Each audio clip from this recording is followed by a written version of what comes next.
Hello everyone and welcome to Greg's Court. I'm surprised. Actually, I could say that I'm in shock, cause third time in a row, Luka Doncic is the main topic on the ESPN. And why is that? Let's find out. Well, who will bet on that? The cards have turned around. Kendrick Perkins, Stephen A. Smith, Zach Love, Chris Broussard, and others were talking about Luka Doncic in a much different way than before. The reason? Jason Kidd and his statement about Luka Doncic being in the same group as Michael Jordan, Kobe Bryant, LeBron James, etc. But what's the real case? Let's listen to Stephen A. Smith telling you by himself. But before that, make sure to like this video, comment down below, and of course subscribe to my YouTube channel if you like analyses like that. Luka Doncic is not only better than former Maverick great Dirk Nowitzki, but also in the realm of Michael Jordan. Listen to this quote. Luka Doncic is better than Dirk Nowitzki. He's in the atmosphere of MJ, the best to ever do it. LeBron, Kobe. And so just to appreciate what this young man's doing at the age of 24, it is something that Dallas has never seen. I've said this internally. He is better than Dirk. He does things that Dirk could never do. And now is the opportunity of getting the right people around him to ultimately win a championship. I get where Jason Kidd is coming from. Luka Doncic is a better offensive player than Dirk Nowitzki. He's not 7 feet like Dirk Nowitzki is with an unblockable shot that he's shooting from the back of his head. Okay? He's not the sniper that Dirk Nowitzki was, even though sometimes he resembles one because Luka can get going from the outside from time to time. But as an offensive player at a legitimate 6'7" or so, with the body that he has available to him, Luka Doncic is special. He can score from anywhere. He can score in the post. He can score from the outside. He's got a handle. He can create his own shot. He can spot up and shoot. He can post you. He can take it to the hole. He can play with his back to the basket. He can play facing the basket. It doesn't matter. So yes, that's true. But let me tell you the difference. Jason Kidd knows this. Luka Doncic is a better overall offensive talent. But the difference between him and Dirk Nowitzki is that Luka Doncic has folks around spectating, watching his greatness. Dirk Nowitzki got dudes to play with him, which is why he's a champion, and Luka's still trying to become one. Because I got news for you. Jason Kidd was beyond his prime when he was the point guard helping Dallas win the championship. Jason Terry was close to that as well. You saw some of the other pieces that they had in place. It wasn't an all-star caliber crew surrounding Dirk Nowitzki, but the personnel fit. And most importantly, they wanted to play with him as opposed to spectate and watch him and be deferential because they knew he had to have the ball in his hands. Dirk Nowitzki wasn't holding the ball for 12 to 15 seconds the way Luka does. So as a talent, Jason Kidd is right. As a championship component, it remains to be seen. So he's not wrong, but he's not right. It's certainly debatable, but it's not finite the way Jason Kidd tried to make it so. And before I mention anybody in the same breath as LeBron, Kobe, or Michael Jordan himself, I got to see at least one chip. At least one. What I really like listening to Stephen A. Smith now, how he talked to the audience. Calmly, slowly, he wasn't exaggerating anything. He really demonstrated the great thing about the analysis. Slowly represented to the public, to be honest. And as you can see from the previous videos of mine, I didn't quite feel the rhythm, feel the tone, or I'll just say, feel the statements that Stephen A. Smith pointed out. But at this clip, at this very video, I completely agree with Stephen A. Smith. Completely. As I mentioned before, Stephen A. Smith wasn't the only one talking about Jason Kidd's statement. Let's see what Chris Broussard had to say. And in fact, in my opinion, Chris Broussard made it clear what I think in the same way, but in his own words. Jason Kidd is absolutely right about Luka being better than Dirk. I don't care how many finals Dirk went to. Luka Doncic is better than Dirk Nowitzki, and that's no slight on Dirk. People think I don't like Dirk. I like Dirk. There's like a running thing with you and him, right? Yeah, no, I mean, I guess so. I don't know. I'm not on social media. I'm just saying, but whatever. I got no issues with Dirk. I spent time with Dirk, wrote a big story in ESPN, the magazine about him, you know. So I got no issues with, and I bring that up. You can say, oh, everybody writes stories. But when you write a magazine story, you spend a lot of time with the guy. So I wrote, just an evening, spent an evening or two with him. Nice guy, good guy, one of the greats of all time. No doubt. But Luka Doncic is better. I don't know how in the world you could say Dirk is better than Luka.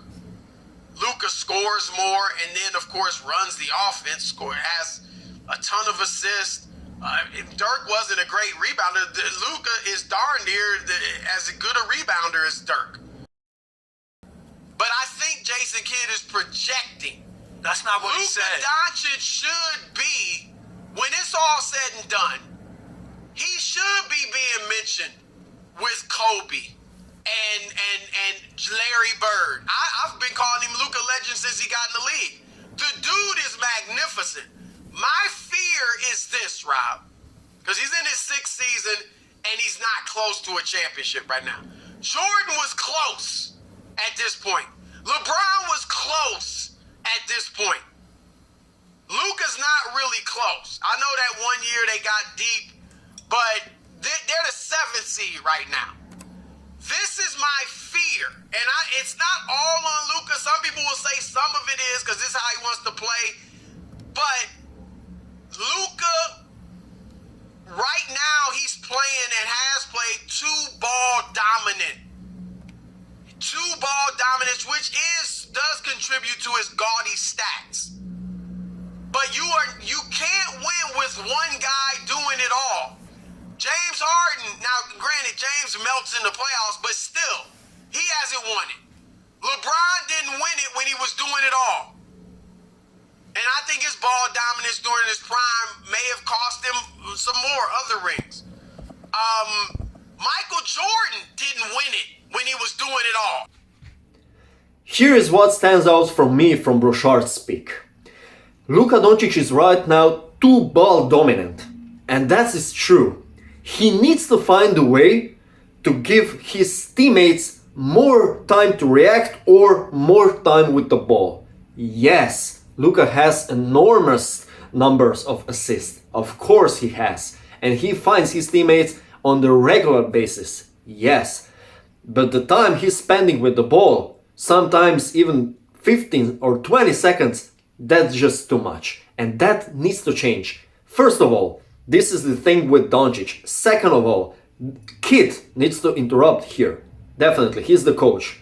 And third, we need to find a way for Kyrie, to Kyrie stand out, to Kyrie organize, and maybe put the Doncic on the 2. These are the 3 reasons the Dallas Mavericks can do better, and I'm pretty sure there are more of them. About the comments of Jason Kidd being the same group as Jordan, Kobe, LeBron, etc. Of course, he's not yet there. He's got a long way to do. A lot of practices in games, of course, even some rings. But I understand where the kid is going. Of course, Kidd didn't mean it now, at this time. Luka would have to achieve something in the NBA also, not just the first NBA teams and the All-Star appearance.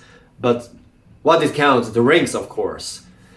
When the time is right, when the rings will come, eventually will, I'm pretty sure about that, not sure in Dallas anyway, then we can talk about the perspective of Luka Doncic, about the criteria, if he's making the criteria to become one of the legends, one of the best that have ever played this game. Let's move to Kendrick Perkins.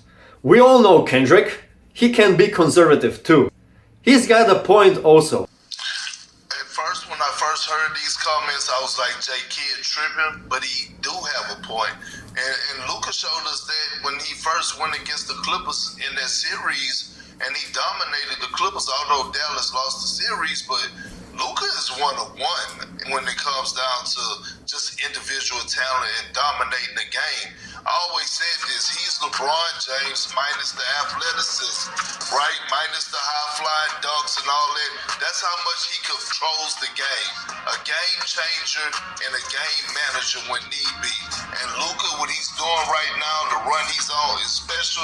I wish a lot of it could come to wins because you want to see more of this Luka in the postseason. But J Kidd is on to something.